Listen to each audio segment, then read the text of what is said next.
জনগণের কনস্টিটিউয়েন্ট পাওয়ার গঠন করার প্রয়োগ হবে হয় বিপ্লবে আর না হয় নির্বাচনে। মানে সংবিধান বদলের এখতিয়ারটা তো জনগণের। নিজেদের মধ্যে এমন অনাস্থা যদি আমরা আনি যে সেটা বারে বারেই মানে একটা অন্য ধরনের হস্তক্ষেপ কিংবা অন্য ধরনের একটা রাষ্ট্র পরিচালনায় আমাদেরকে যেতে হয়, সেইটা খুব ইতিবাচক জায়গা না।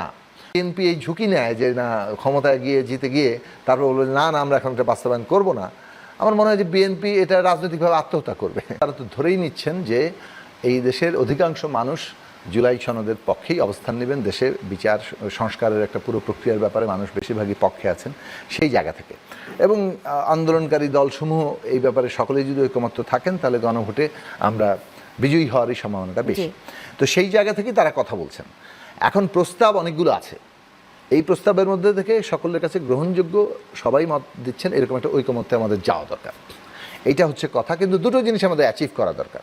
একটা হচ্ছে ওই যে আমরা অনাস্থার জায়গাটা দূর করতে পারছি যে ওই আগামী পার্লামেন্টের হাতে ছেড়ে দিলে তো এটা বাস্তবায়িত হবে না। এই অনাস্থা থেকে আমাদের বেরিয়ে এসে একটা জায়গায় আইনি বাধ্যবাধকতার জায়গা করা দরকার।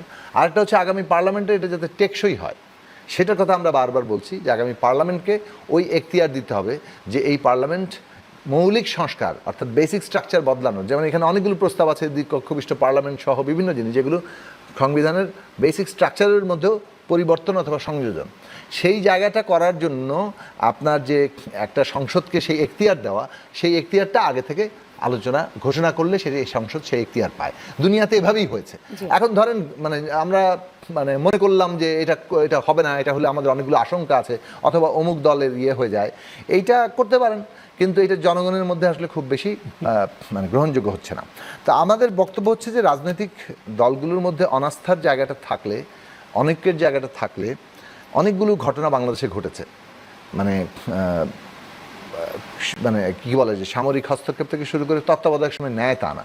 রাজনৈতিক দলগুলোর এটা বিবেচনা করা উচিত যে রাজনৈতিক দলগুলোর মাধ্যমেই যেহেতু দেশের সরকার ব্যবস্থা এবং রাষ্ট্র পরিচালনাটা পরিচালিত হওয়ার কথা গণতান্ত্রিক ব্যবস্থায়, নিজেদের মধ্যে এমন অনাস্থা যদি আমরা আনি যে সেটা বারে বারেই মানে একটা অন্য ধরনের হস্তক্ষেপ কিংবা অন্য ধরনের একটা রাষ্ট্র পরিচালনায় আমাদেরকে যেতে হয়, সেইটা খুব ইতিবাচক জায়গা না।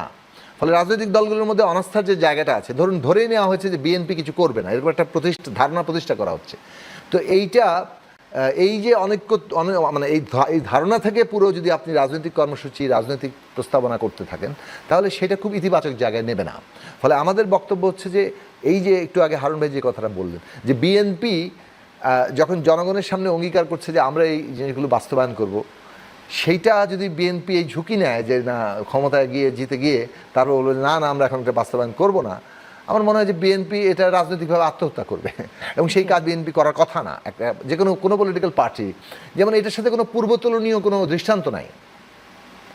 আমরা গত 6 মাস ধরে যে ঐকমত্য কমিশন করলাম, আমরা যেভাবে আসলাম, আপনি এটা কি 3 জোটের রূপরেখার সাথে মেলানো যায়? সব রাজনৈতিক দল তো বসেই নি এর আগে। হ্যাঁ, তো এভাবে বসে এইভাবে টেলিভাইজড আলাপ আলোচনার মধ্যে দিয়ে আমরা কোন বিষয়ে ঐক্য হলাম কোন বিষয়ে ঐকমত্য হলাম না, এবং যেটা একটা পাবলিশ ডকুমেন্ট যেটার পুরো ভাষাও মোটামুটি প্রস্তুত, সংসদে কেবলমাত্র প্রতিনিধি অধিবেশনেই আর তেমন কিছু করতে হবে না, হয়তো কোনো টিডবিটস ল্যাঙ্গুয়েজের কোনো যদি কেউ একটু ওয়েটিংয়ের জায়গায় যায় সেটা একটা বড় জোর। তো সেইখানে আপনি এই জায়গাটা করা কারো পক্ষে সম্ভব না। এখন এইটা যদি তারপরও যেহেতু অনাস্থা আছে সেই ক্ষেত্রে আমরা বলেছিলাম যে একটা আইনি বাধ্যবাধকতার জায়গা তৈরি করা যায়।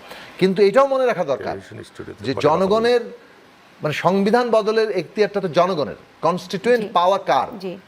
আপনি পলিটিক্যাল পার্টি বসে একটা কনস্টিটিউয়েন্ট পাওয়ার অর্জন করতে পারি না। কনস্টিটিউয়েন্ট পাওয়ার আছে জনগণের হাতে।